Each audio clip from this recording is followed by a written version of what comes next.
L'OMS est un organisme international qui a été créé par l'ONU, qui devrait être financé par les États. On constate actuellement que 80% des actions dédiées sont financées par le privé, par des fondations surtout américaines.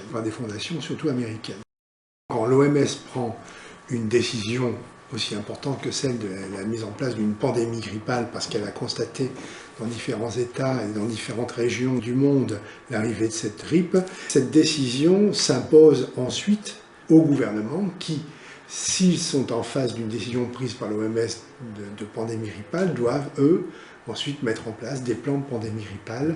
Et c'est un petit peu toutes ces décisions qui ont été contestées par la suite, surtout les liens financiers entre l'OMS et les financements privés américains.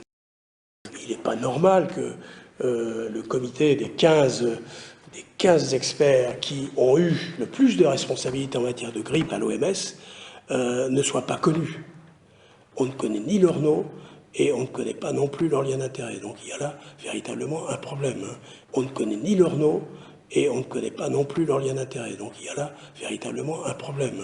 Nous allons sur le site santémagazine.fr et là, voilà quelque chose qui m'a fait rire. Alors nous allons lire ceci. Les coronavirus à l'origine d'épidémies mortelles. Écoutez bien.